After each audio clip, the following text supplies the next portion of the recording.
ரகசிய ஒற்ற நேயர்கள் அனைவருக்கும் வணக்கம். கன்னியாகுமரி மற்றும் தென்காசி பொதுக்கூட்டங்கள்ல நாம் தமிழர் கட்சிக்கு கூடிய கூட்டம் அப்படிங்கிறது தென் மாவட்ட அரசியல என்னதான் புதிய போர்ஸாக நடிகர் விஜயோ இல்ல பிரதான எதிர்கட்சியான அதிமுக போன்ற கட்சிகள் இருந்தாலும் திமுக வெர்சஸ் நாதக அப்படிங்கிற ரேஞ்சில தான் 2026க்கு கொண்டு போகும் அப்படின்ட்டு ஐயா ரவீந்திரன் துரைசாமி அவர்களுடைய டீம் ஐடென்டிஃபை பண்ணிருக்காங்க. இது குறித்து தான் இந்த காணொலியில விரிவா பேச போறோம். வாங்க வீடியோக்குள்ள போகலாம்.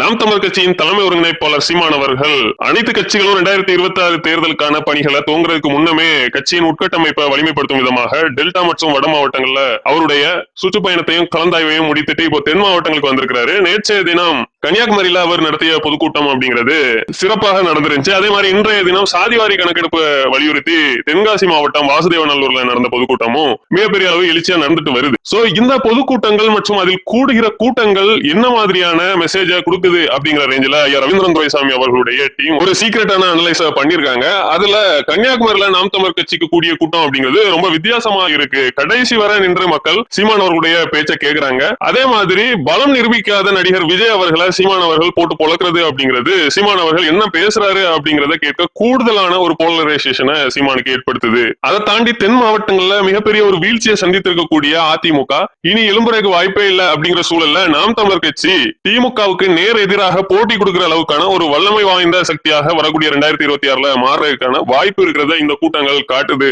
அதே மாதிரி ரொம்ப முக்கியமா 2024 நாடாளுமன்ற தேர்தலுக்கு கூடிய சீமானுக்கான கூட்டத்தை விட இப்போ சீமானுக்கு கூடக்கூடிய கூட்டம் அப்படிங்கிறது அதிகமா தெரியுது. சோ இவை அனைத்தையுமே வச்சு அனலைஸ் பண்ணும்போது நாம் தமிழர் கட்சி நிச்சயமாகவே ஒரு பெரிய வளர்ச்சியை நோக்கி தான் போகுது அப்படிங்கிறது தெரியுது அப்படின்ட்டு அவருடைய அனலைசிங் டீம் ஒரு ரிப்போர்ட்டை கொடுத்திருக்காங்க. இது சீமான் அவர்களுடைய பார்வைக்கும் அனுப்பி வைக்கப்படும் அப்படின்ட்டு சொல்லப்படுது.